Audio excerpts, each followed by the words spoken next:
The boys are back. It's World Hockey Report. How is it going? Cody Jansen with you here. Wednesday, August 19th. Happy birthday, Mom. Might as well throw that out there early. Show brought to you by MyBookie.ag. You already know sports are in full swing. Want to help you take advantage of those sports investments and getting in on the action. 12 Ounce Sports officially partnered with MyBookie.ag to get you the best deal possible when you sign up for MyBookie.ag. They'll match your first deposit up to $1,000 when you punch in that promo code 12OZ Sports, all caps, no spaces.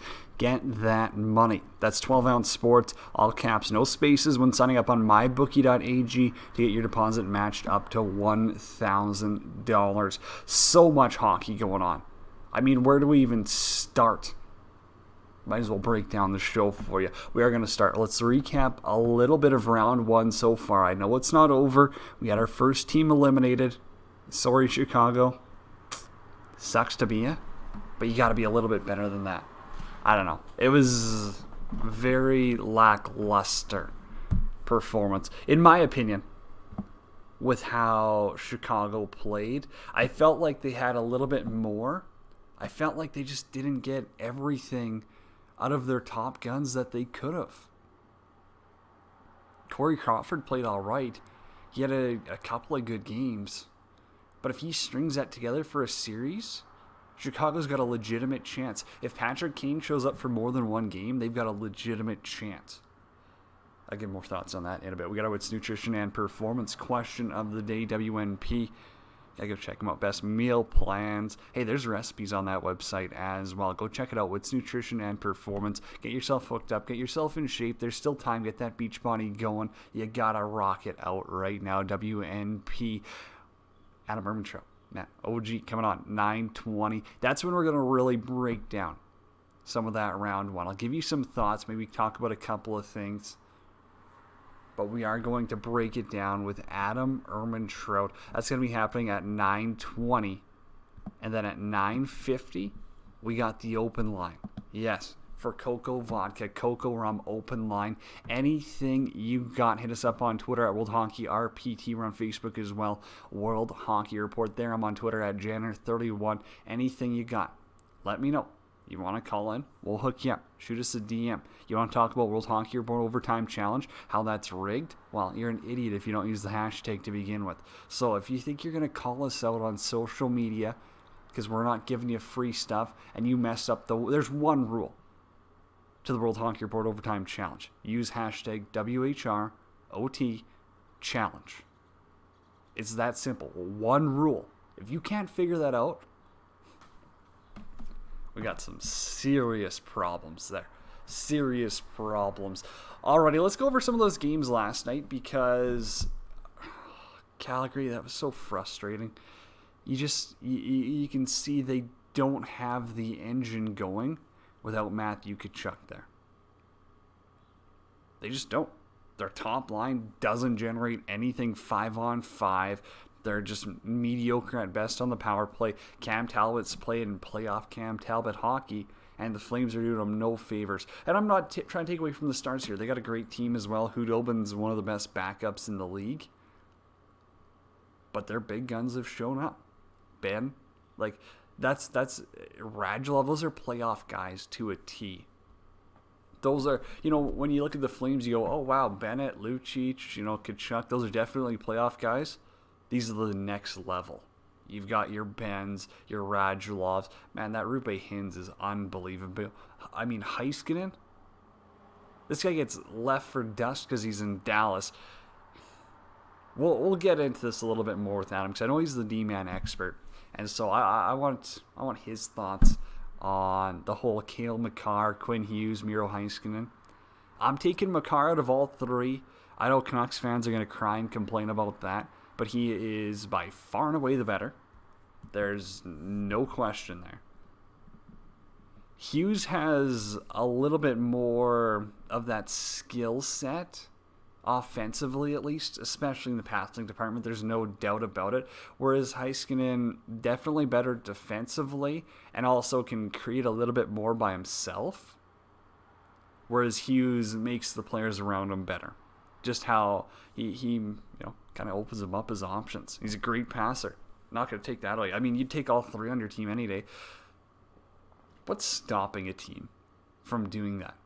Look at how much money Toronto spent on their big guns for forwards. Like, if you consider Matthews, Marner, Tavares, Nylander, I don't know, what do you got there? Like $35 million? What's stopping a team from signing like Hughes, Makar, Heiskanen, or trading for them, whatever you got to do? Like, have just 4 of the best D-men in the NHL.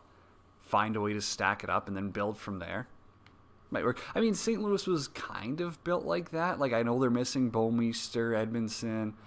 Kind of sucks for him, but like Pietrangelo, whatever, Parayko, Falk, Dunn, they've been very questionable. I don't even know why I brought them up. Should be a good one tonight, though. Game 5. That series has been awesome. Unfortunately, super late. So, we'll see. Either me or Adam are going to watch that game. He'll be sure to live tweet a few things. Caps, they stay alive. Ovi shows up. 3-2 win over the Isles. The Flyers, they're going to push the Canadians to the brink. And I mean, Montreal hasn't scored in like 160 minutes. Maybe it's like 140, I don't know. They have not scored in a long time. That's not a great formula to win yourself a series. I mean, Philly's going to roll through this one now. Like, Montreal had their chances. They blew. They lost them. Kind of like Chicago as well. You know, you get to overtime. Game 3, I believe it was.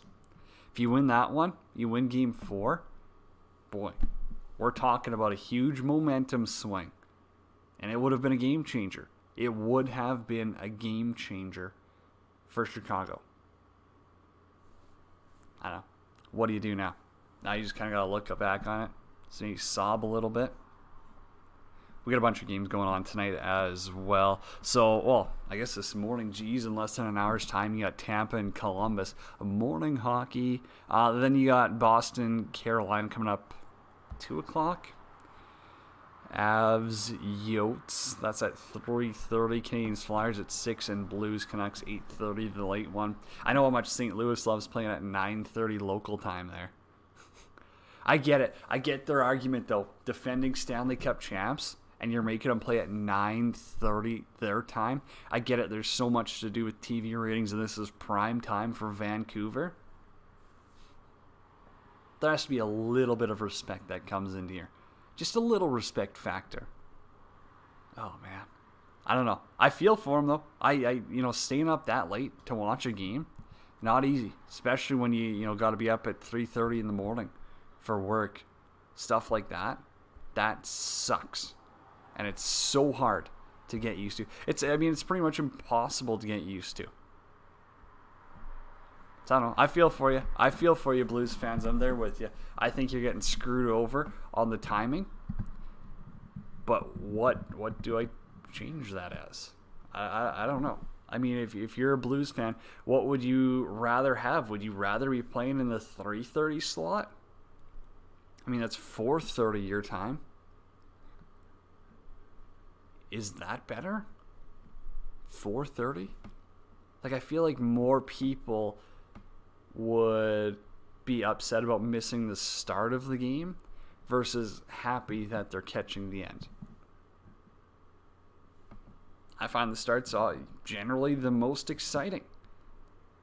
That's usually when the game's going to swing one way or the other. That's when everyone's got, they're full of piss and vinegar ready to go. Let us know. Hit us up on Twitter at World Hockey RPT. I'm on there. Just post it again. What's up? Let's hit a what's new Christian and performance question of the day. Who's gone today? Who's getting the boot? And who extends their series? We got a couple of questions or comments going on already. I already said myself. Much as I'd love to see Arizona continue on, they're not. Colorado's ending that one today, and Carolina's going to extend it. Chris Blackett does not agree with me there. I mean, that's a Bruins guy. You got to respect it. I love the Bruins team. I think they're an exciting team. They're a fun team to watch. Carolina's also not bad. Let's not forget, Carolina dominated in Game 4 until that third period. It's not for a couple of questionable plays by James Reimer. They probably win that one. Dan Duncan's on the Jackets and Hurricanes to extend. I don't know if I like Columbus this morning. That's a tough one. Imagine if they go 5 overtimes again, though. Screw up the entire day because there's 2 games after them in Toronto. That ice is going to be brutal. He says Flyers, Avalanche seal the deal. Also going with the Canucks win tonight.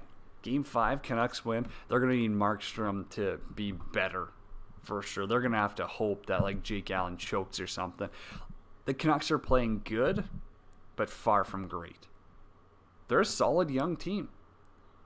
They are not... Are they second round playoff material? I don't know. Kobe Alex goes Jackets and Canes to extend. Avs and Philly to advance. I like it. Let me know your thoughts. We'll talk your report. Coming to you on Twitter, Cody Jansen here. Twitter, Facebook, YouTube, 12ouncesportsradio.com/live, Zingo TV, channel 761. We appreciate you watching in wherever. Be sure to use MyBookie, promo code 12OZSports. It's mybookie.ag. Punch that in. Support everyone. Also, new sponsor alert. This is always fun. We got to break these in, these ad reads here. And this is a cool one because, hey, we already got Cocoa Vodka, Cocoa Rum, so you know we got the drinks on board already. I said new sponsor alert. You want to keep your drinks cold this summer or hot. Hey, I'm using one right now. I got one on right now. It's on the hot drink already this morning. Coffee is rolling. You want to keep those drinks cold this summer. Time to ditch the traditional koozie. Tudor Wrap, the universal drink insulator that fits any beverage, hot or cold. Made in Canada, Tudor Wraps are made with high-quality military-grade neoprene. It's the highest quality possible, folks. Strong and durable Tudor Wrap keeps your drink hot or cold for hours on end. I've got it here already, and it's very cool. It's super simple to use, right? Like, it's just a little snapback, fully customizable as well. As you can see on the camera there, throw that around. Wrap it up. Try not to spill coffee on my hand here. Unreal, though. Wraps up perfectly. Gonna keep that drink hot for hours. I mean, I'm not gonna leave it there for hours because obviously I need to get some coffee in me. But come on. Unreal, easy to use. TudiWrap.com. Check them out today. Fully customizable as well. Whatever you want to get put on there, TudiWrap.com. That's TUDI Wrap.com. TUDIWrap.com. The best drink accessory in the game. Now, you know what? We had to look back at the play-in round last time, and we got some pretty good feedback off that one. So I thought, why not? Let's take a look and see if we can get something going for the next round. So this is round 1. Looking back, it's not over yet. I totally understand, but there's been some great calls. You know, we respect that. And it's just been great overall. Have a listen. Round 1's been great.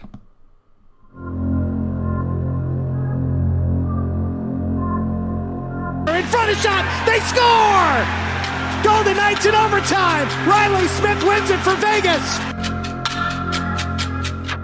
Brody walks in, winds and fires a shot, and scores! He'll chop at it, wide open, and score! He scores! Andre the Giant! Here's Horvat with a partial break down the left wing. Bo Horvat in clean, he scores! Brian Murray got it to Pierre-Luc Dubois, centering attempt, and a score! The Blue Jackets crash the net, and they get it by Vasilevsky. And cross ice, Teravainen, and he scores! Teuvo Teravainen! The Islanders pressing here in front for Martin, who deflects it home! Matt Martin has his second of the playoffs! Here goes Montreal, Kakanyemi in front, took the shot, he scores!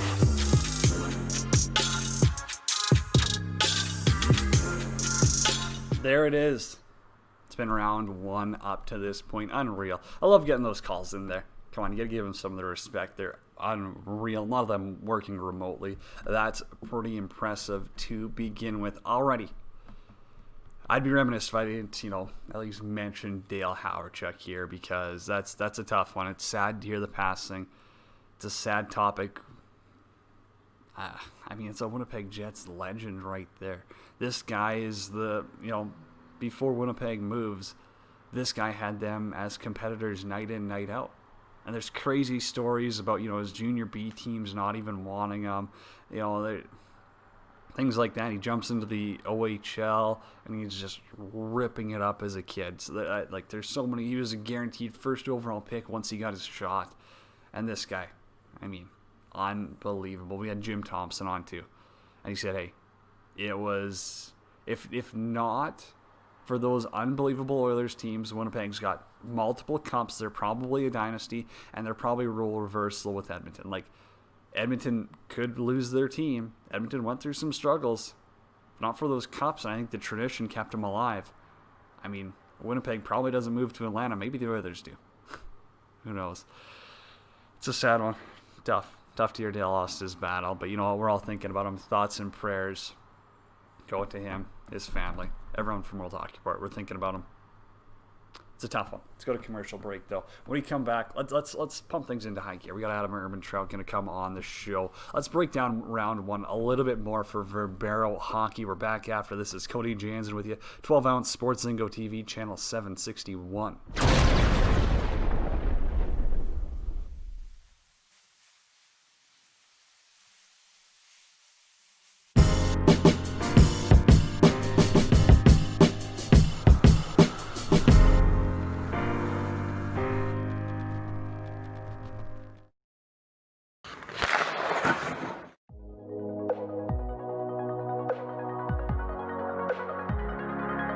When teams reach out to us, we hope that they have a logo, a vector logo.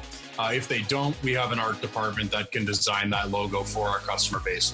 We then take that logo and the colors of the team, the predominant colors, and we apply those attributes to the entire collection of products that we have. We kick back a full mock-up, not just if a team wants a jersey, we don't just send back a jersey mock-up. We send an entire custom catalog back to the teams. And probably the most potent thing for us and the ace up our sleeve is that we've also created a proprietary software system that allows us to create team stores. So essentially all of the catalog products that the teams get with all of their logos, all of their team colors, those can exist 24/7, 365 in e-commerce at verbero.com/team name.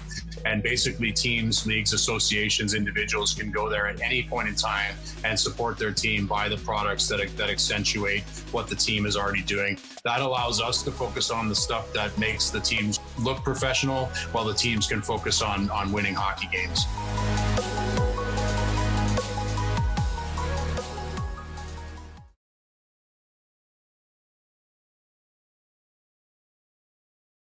Just pull the mask, pinch the nose, gives you a nice fresh air vent, covers the whole chin, or if you're going to go get a haircut, you can wrap it around your neck, like so, and that way your ears are free.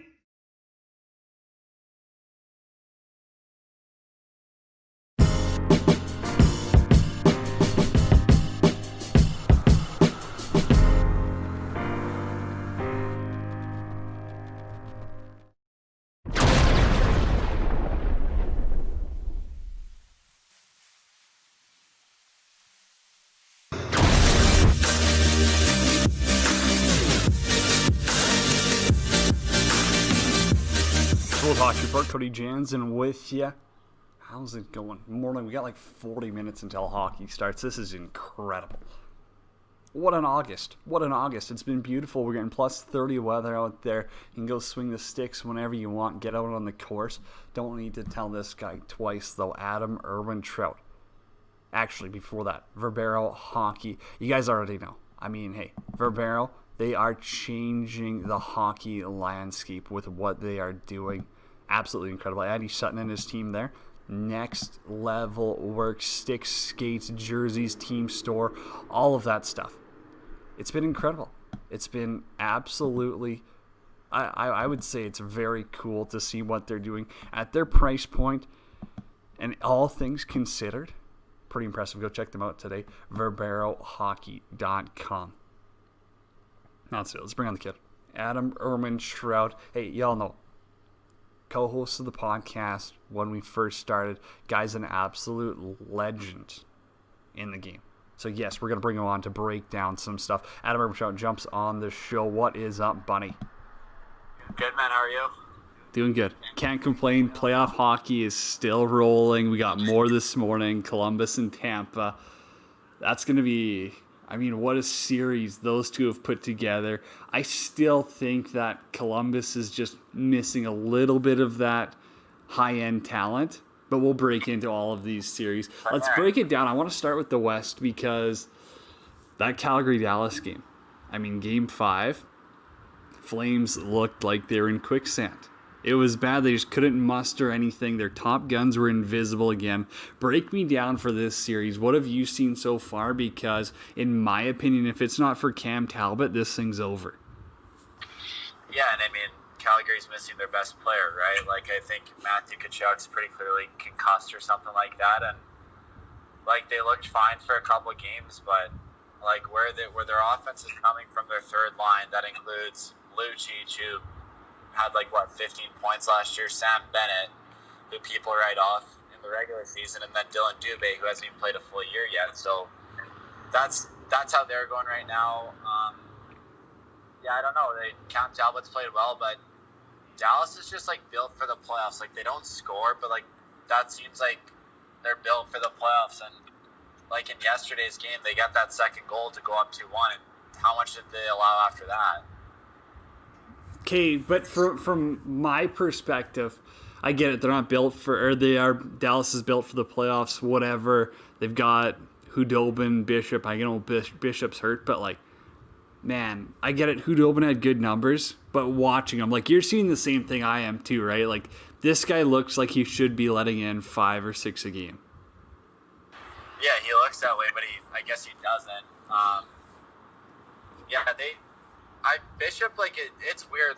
He dressed the one game, and then he didn't dress, and then Hudobin's been, one of the best backups in the NHL for, 10 years, and they're saying that Dallas would be pissed to lose him in the summer this year, but I don't know. It seems like they score, 2 or 3 goals, and they just try and lock it down, and I guess they're successful at that today. Wow, yesterday. Pretty easy to lock it down when Calgary's supposed top guns or highest paid players are borderline irrelevant. I seen something. I don't think Gaudreau and Monahan have a 5-on-5 point in the playoffs. I could be wrong, but I think I saw something like that. That's pathetic. I don't know how. If you're Jeff Ward, how do you get that little out of $15 million? That just seems pathetic. Well, I mean, maybe your stat's wrong, but at the same time, it's the fact that we're even saying that they haven't really done much 5-on-5 is okay, there's probably something there. And I don't know, how many years is this in a row? 5 or something? Gaudreau has, I think, 3 goals in the playoffs, and 2 are on the power play and 1's an empty net. Yeah, sounds about right. I don't know. Everybody's to me, they go, I've been asked so many times, do you like Sean Monahan? Yeah, I'd love him on my second line. I'd like those guys, and they're slotted one spot too high. All 3 of them at this point.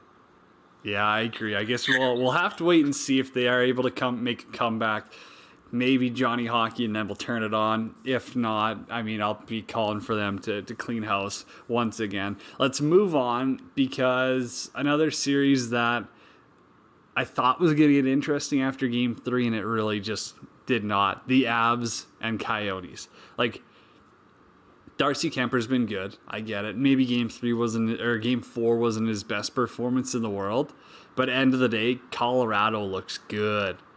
This is a team that's clicking. They've got multiple lines going. And I've probably disrespected them more than I should with my picks. But dude, they are on fire. What's your thoughts on guys like Nathan McKinnon, who are really doing it all? That's a true playoff performer. That's what you wanted to your top guy. That's what Calgary ideally would need out of a guy like Johnny Gaudreau, right? that's exactly what you want your leader to do.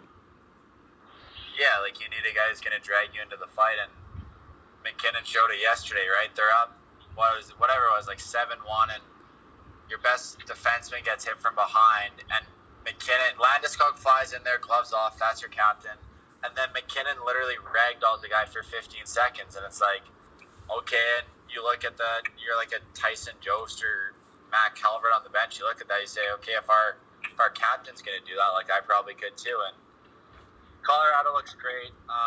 Nazem Kadri's in a great spot. Like, obviously, like, he stays in a series, and you talk about playoff guys, he's a playoff guy. And, like, they look great. Still, they're rotating goalies, which kind of proves that, in their mind, they don't really know who their number one is, in a way. Obviously, like, if Darcy hasn't played this way, one, Arizona probably would have lost to Nashville, and two, the series would have lost 3 games. Tell me if I'm crazy here, but I think Taylor Hall's looked pretty good for the Yotes. I get it, he hasn't put up these crazy offensive numbers, but if you watch the Yotes games, and I mean, I've tried to catch, I'm pretty sure I've caught most of the series. Taylor Hall's looking all right for him. Like, he is definitely one of their better forwards, without a doubt. Yeah, like, he just has nobody to really play with, right? Like, you go down the list of their team, and who's he playing with right now? Like Christian Dvorak as a centerman, or like Nick Schmaltz as a centerman or something. It's just like, you can't do much. Like, he's a very individualistic player, and he's kind of the driver of his line, but you need a better player than anything that Arizona has up the middle if you really want to produce or advance.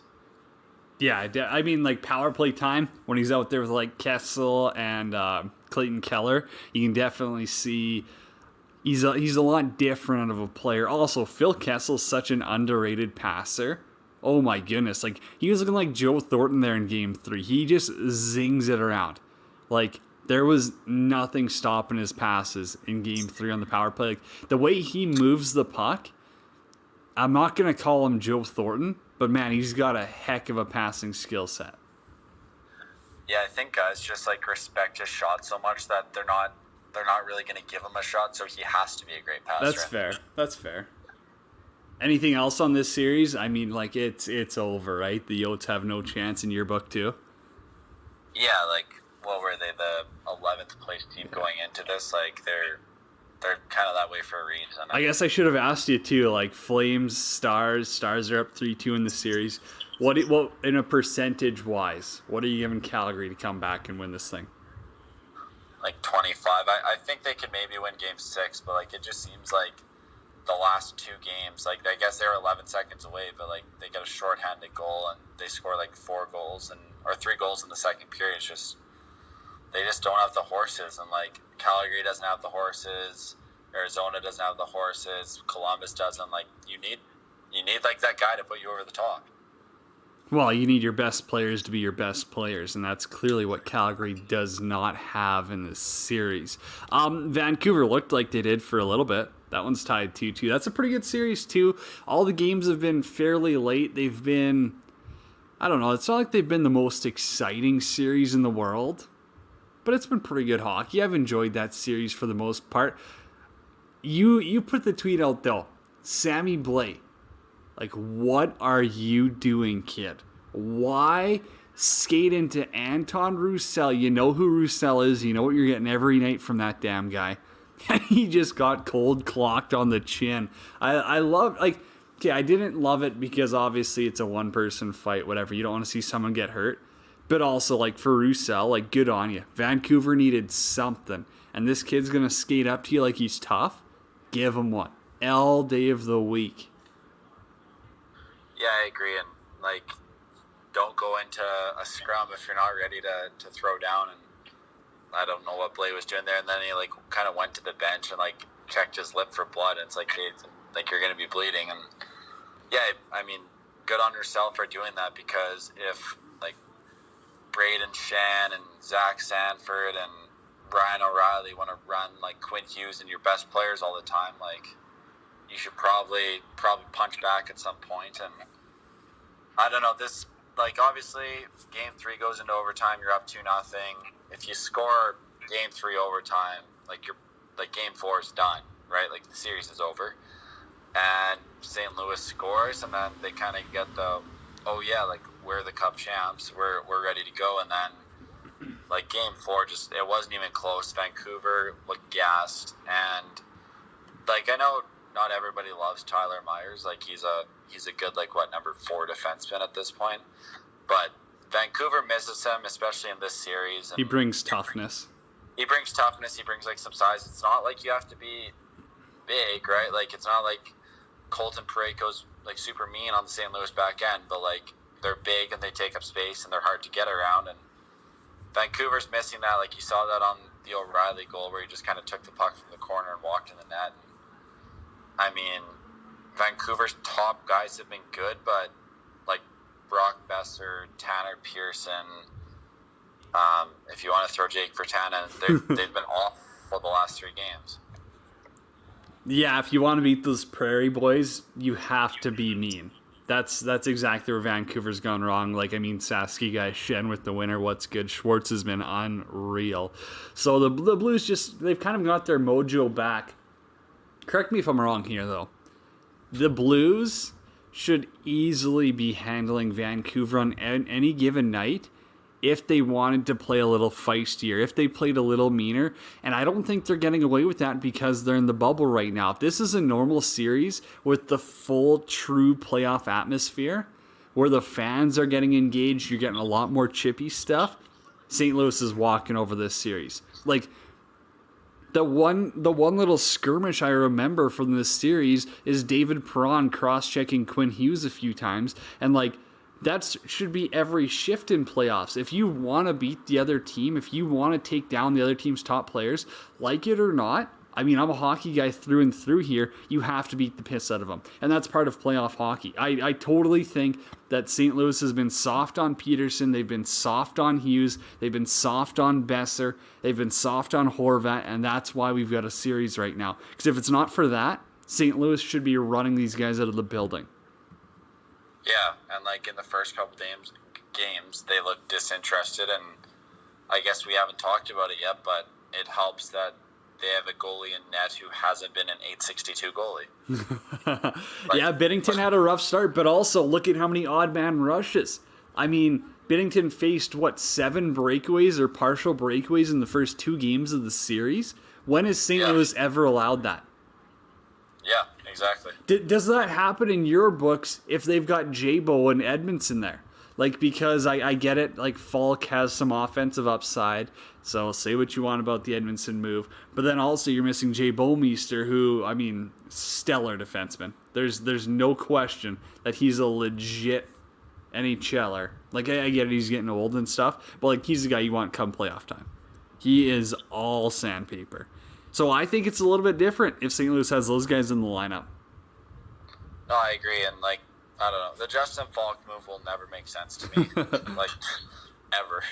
And, like, realistically, Edmondson's more of what that team needs, but I think they'll handle it. Like, I'd pick St. Louis to win the rest of the series just because I think Vancouver having, like, Troy Stetcher and Edler on that second pair that got absolutely just dismantled the last game is going to hurt them, and O'Reilly seems like he kind of found a level here.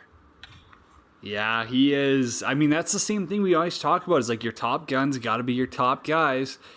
And I don't know. You just see the teams that they struggle, like Calgary. Like, you've got a very solid roster. You don't have any terrible points on your roster. Like, you're not as low as the Oilers and stuff.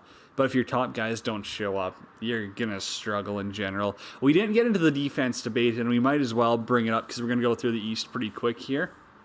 But, I mean, Haskins looked great. Quinn Hughes has been good.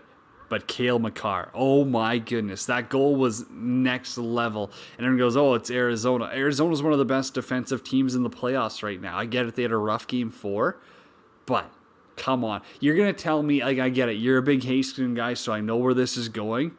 But Cale Makar is by far and away the best rookie defenseman at all aspects of the ice. Like, offensively, he can do it better than anyone. Defensively, he's more responsible than Heiskanen. I'd say where Heiskanen cheats towards the offensive side. And Quinn Hughes, I don't like his defensive game at all yet. Like, he just hasn't grown into that. There's no way you can convince me that there's a better rookie defenseman than Cale Makar right now. Yeah, like, it kind of depends.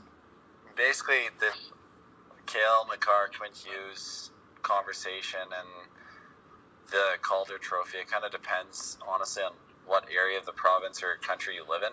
Like, that shouldn't matter, though. That's just Canucks fans with their blinders on. They're clueless. No, that's what it is. And honestly, like, if I had to pick, like, I'd probably pick Cale Makar just because his like power and like he'll throw hits, and I still think that there's value in that. He does everything. Yeah, and like, I mean, I'm not ripping Hughes or Heiskanen, and I mean, Heiskanen's the guy who I think is most likely to play 30 minutes a game and not make a mistake. Like, Hughes and Makar might make a mistake, but they also might win you a game by themselves, and Heiskanen's not going to do that. Like, he's just going to go out there and play 30 minutes of sound hockey both ways and not really take too many risks, where Hughes goes behind the other team's net 10 times a game, and Makar's just more speed and get around the ice. Yeah, like, I'm not saying that you don't want any of these three on your team. Like, you'd love all three of these guys without a doubt. I'm just saying, like, Makar, there's nothing I've seen that shows me that Makar is worse than any of those two. And I don't care. Like, he can go, oh, Quinn Hughes has these points. Well, congrats. You put him up against the Minnesota Wild, one of the worst playoff teams in NHL history, if not the worst, because they are so mediocre. It's poor. I don't know. That's a good point. Canucks fans. Gotta love them. All right, let's talk. Ovi saves the Caps. They get a Game 5. Did you watch it? I guess I know you were doing some golfing, but Ovi kind of turned it up a notch after a terrible start. Yeah. No, I watched just in between shots and stuff. He kind of looked like how he did in like the playoffs a couple of years ago in their cup run when he just like started dialing in, blocking shots, and like with a minute left there, like you could tell he wasn't ready to go home yet, which is weird. Like, I tweeted that thing where it's like the Capitals have the mindset where it's like, okay, like, we have our cup, whatever, let's leave type thing. And credit to them, I guess, like, they still look off. Like, something about them has looked off since Barry Trotz left the team. And, like, I'm not saying it's coaching, I kind of am, but it is. It just looks off. And, like, they saved a couple million a year not paying Barry Trotz, thus not paying Mitch Korn, the goalie coach who went to obviously goes with Trotz. And yeah, it's weird how it worked out, and I don't know. And like, Backstrom getting hurt almost kills them, right? Like, you lose like that off your power play, you lose whatever you want to call it, your first or second line center with him and Kuznetsov, and how Lars Eller is still playing in the role that he does is just beyond me. But I don't know, like, the Capitals are going to lose to the Islanders probably, but like, the Islanders fall into the Calgary, Columbus, Arizona theory where it's like you don't really have the big guys to win. The Isles on paper are not a great hockey team. And that's what baffles me about the Capitals, and that's what immediately makes me think that it's coaching. Oh, because, yeah. I mean, Barry Trotz is obviously proven to put together a good system. He knows how to beat teams. He knows how to win games. And also, I don't think Reardon's lost the room by any means, but he definitely doesn't have the formula to motivate the guys. And I get it. There's a certain aspect that falls on the players, but you also have to hold the coach somewhat, accountable. And the whole Barry Trotz, Mitch Korn leaving thing, like, we can dive into that for a 9-hour episode, which I'm sure we already have. But it's proven point. And I mean, I don't see the Caps. They might win another game if they're lucky. But yeah, there's no way the Isles are moving on. No. Okay, Habs and Flyers. Carey Price steals one.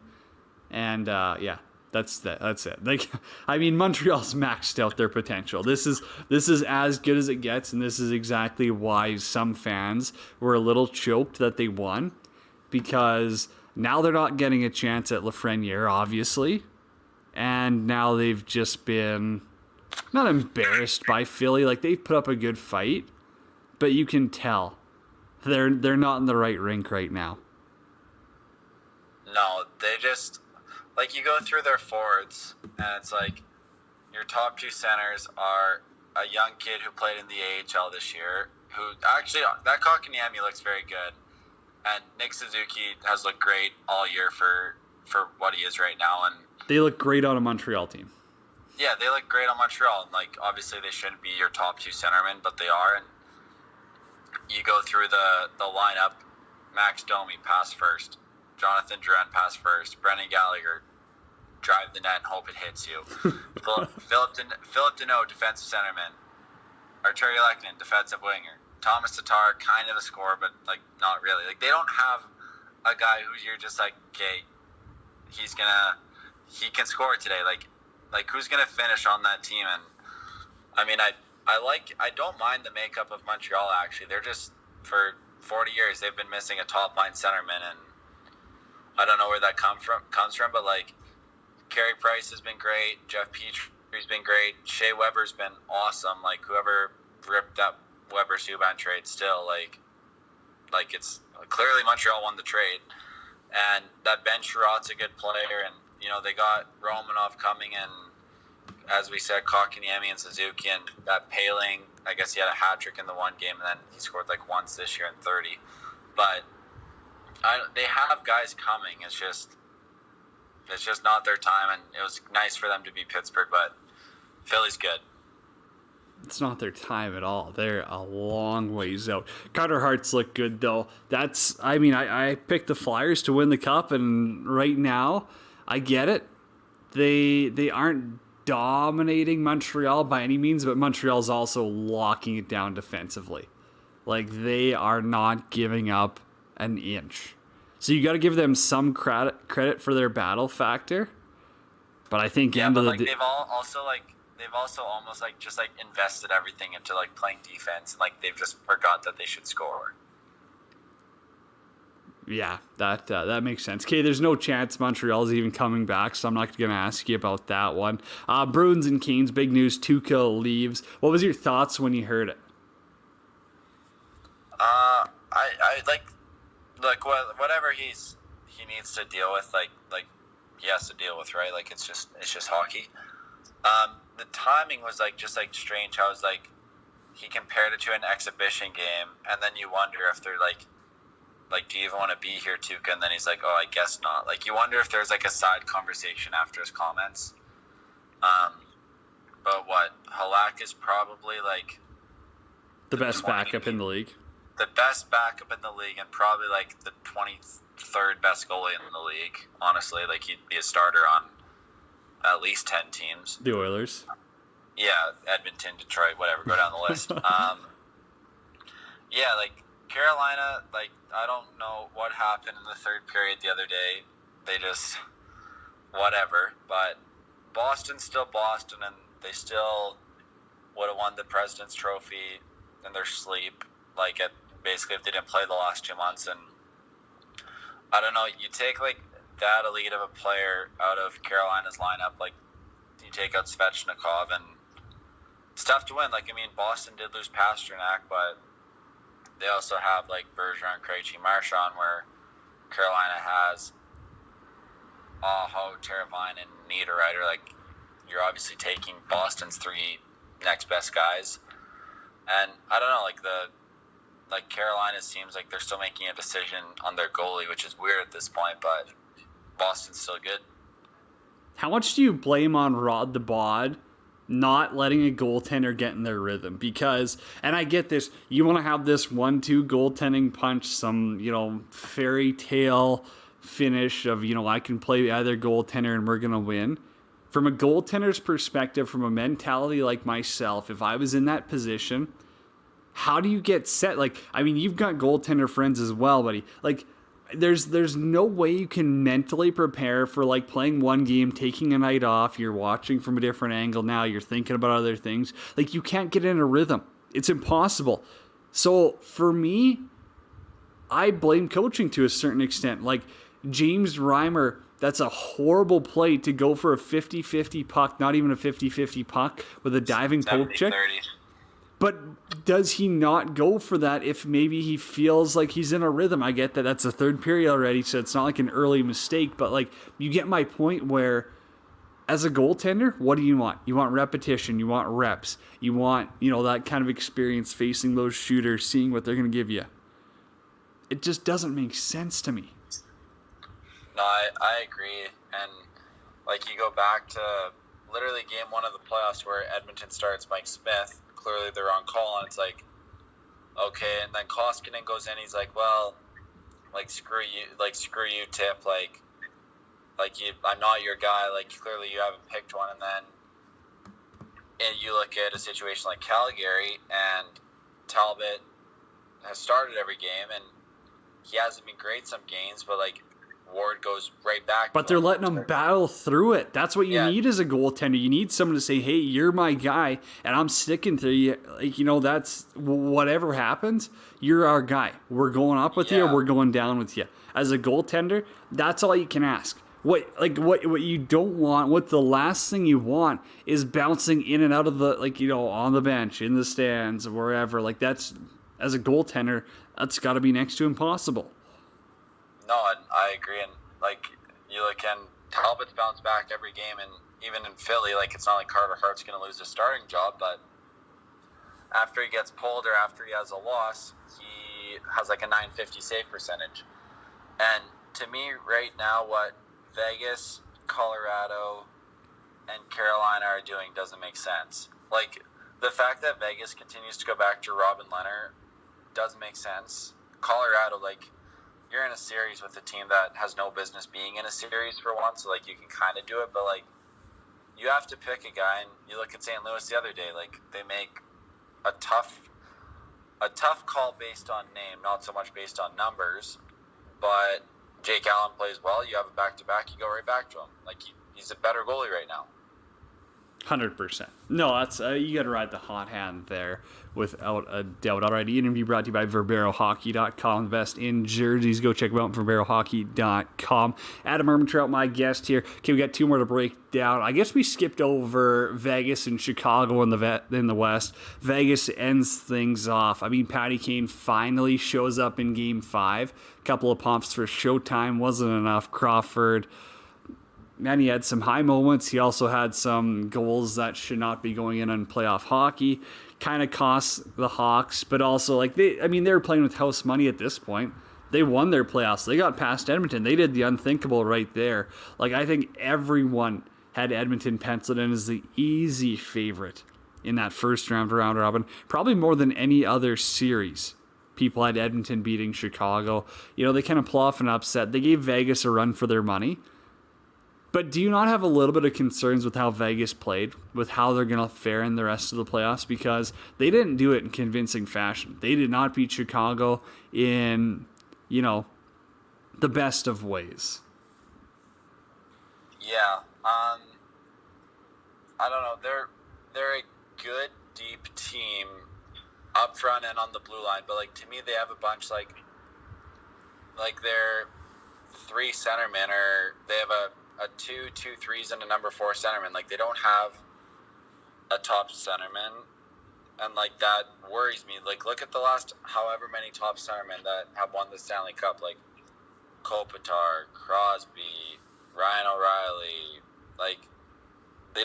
Vegas doesn't have anything close to that, and that will always worry me. And then you look at their defense, and once again, you look at the last couple defense that won Stanley Cup, Alex Pietrangelo, Drew Doughty, Duncan Keith, and then you go to Vegas and it's Nate Schmidt and Shea Theodore, who are both really good players, and I really like Shea Theodore, and I still don't know how Anaheim could let him go for nothing. But they're there, but they're not, and I think look, they're a good story. They have 2 really good goalies, and that's gonna get you places, but I don't see a guy on that team taking over a game. I'd agree with that. If you're an NHL GM, what do you offer Robin Leonard?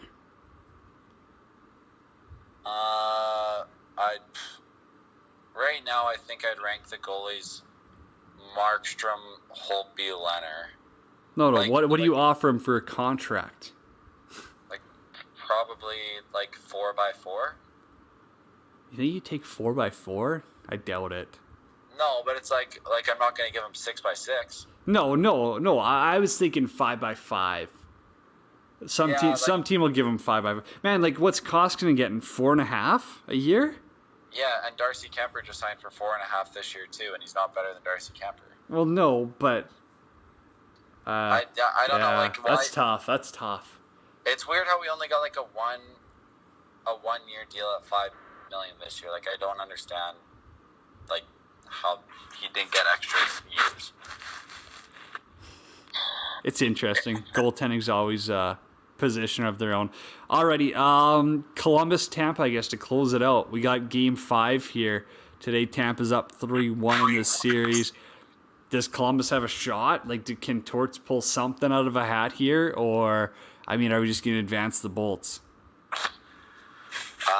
No, unfortunately not. Like, I mean, like you sweep a team last year who's like literally the best regular season team in NHL history, and then you take them to 5 overtimes in Game 1, and it's like you lose that game after playing Toronto and kind of exhausting everything into that. Like it's tough to come back from, and I hate giving Tampa credit.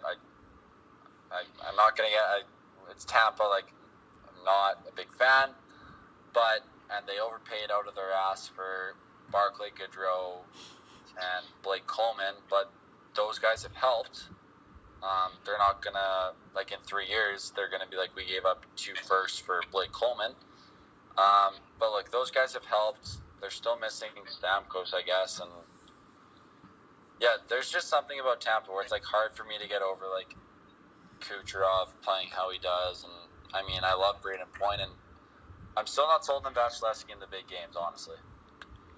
You haven't mentioned Tyler Johnson though, and he's all over the place. I mean, that guy he brings so much to the lineup. Like you bring up a guy like Braden Point, who I think is their best forward. Yeah. I mean, Kucherov might be your offensive guy, but that's a regular season player right there. Like until you do something in the playoffs, I'm not going to crown you or give you that crown. So I don't know. But we got a Game 5 going up here in what, like 10, 15 minutes or so. What's your prediction for Game 5? I'll give Columbus one more and say 3-1 Columbus. Okay. We are running it long, but hey, we'd be reminisced if we didn't say anything about Dale Hawerchuk, and if I didn't ask you about Dale Hawerchuk. Do you have a favorite memory of his? Like, I get it, like we didn't really grow up watching him in our generation, but I mean, I know you're a hockey nut like me. We've watched old games before. We've watched stuff like that. Is there a Dale Hawerchuk memory that sticks out for you? Not a memory, just I think the biggest thing is just like seeing just everything that I've heard and read and whatever, is that he realistically was one of the best players in the NHL, but he played in a division with Edmonton and Calgary during their heydays, and like that obviously hurt Winnipeg. Obviously I know him as more as like kind of like a Barrie Colts guy, and you look at some of the guys that have come through Barrie, where it's Aaron Ekblad, Andreas Athanasiou, Andrew Mangiapane, and then most recently Svechnikov. Like clearly he did something right there, and like you kind of wonder in a way like why, like how he would have done maybe had he advanced to like NHL management. But a lot of guys, you know, they retire and you know they just want to go and give back to junior hockey and the kids, and good for him. Everything you read about that guy is that he's the nicest guy in the world. So rest in peace. Yeah, it's a sad one, to say the least. I mean, we had Jim Thompson on the show there a while back, and I mean, he obviously got to play against him firsthand, but he said that, man, if Hawerchuk didn't have to run into those Edmonton teams, they would be a dynasty. He would have multiple cup rings, which it's crazy to think about. You know, like imagine if the Winnipeg Jets had the success that the Edmonton Oilers did in the 80s. Like, could you imagine Winnipeg They probably don't move. Oh, no shit. No kidding, they're not going to move. But, like, could you imagine, like, Edmonton not being the city of champions? How would their ego handle it? Edmonton might not have an NHL team. They might be the Atlanta Thrashers still. Yeah, they'd be wherever. All right, buddy. Hey, appreciate you coming on the show once again. Back to 2 times a week. So, you know what? We're going to get more Adam on here, breaking down these series. Always great insight. Hey, we'll catch up with you, and I'm sure there's going to be a few more series wrapped up here very soon. Thanks, buddy. Have a good one. Adam Ermintrout there already. You might not get to open line here, but hey, I got to tell you, Coco Vodka and Rum, talking about it for a couple of weeks now. They're unreal. Best in the game by far. Refreshingly different Coco Vodka and Rum, the original refreshing mixed drink in a can that combines real natural coconut water from the Philippines, triple distilled vodka or smooth Puerto Rican white rum, and a splash of sparkling water. Coco Vodka and Rum available at BSW Liquor in Alberta, and they recently launched in a ton of states like Michigan, Connecticut, Maryland, Delaware, Mass, and Maine. Don't forget, you can order online. Enjoy Coco.com. Enjoy the Coco life with World Hockey Report. Go pick yourself up a case today. Escape with Coco Vodka, Coco Rum, the original refreshing vacation in a can. Alrighty, folks, that is it for me. Going to be back here on Friday. Let's break down some more hockey. Come on, have a great day. Enjoy Tampa Columbus morning hockey. Cody Jansen for Adam Ermintrout, Jeff Beck, 12-ounce Sports, Zingo TV, channel 761. I'm out.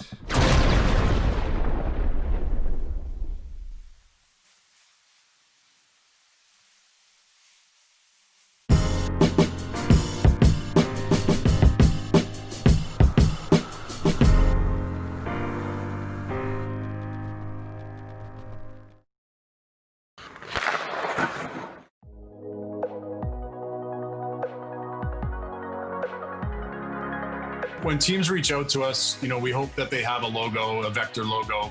If they don't, we have an art department that can design that logo for our customer base. We then take that logo and the colors of the team, the predominant colors, and we apply those attributes to the entire collection of products that we have. We kick back a full mock-up, not just if a team wants a jersey, we don't just send back a jersey mock-up. We send an entire custom catalog back to the teams. And probably the most potent thing for us and the ace up our sleeve is that we've also created a proprietary software system that allows us to create team stores. So essentially all of the catalog products that the teams get with all of their logos, all of their team colors, those can exist 24/7, 365 in e-commerce at Verbero.com/team name.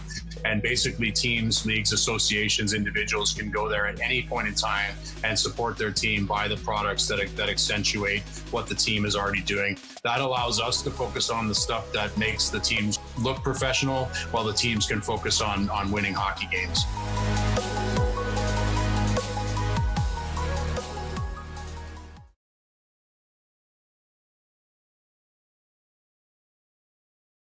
Just pull the mask, pinch the nose, gives you a nice fresh air vent, covers the whole chin, or if you're going to go get a haircut, you can wrap it around your neck, like so, and that way your ears are free.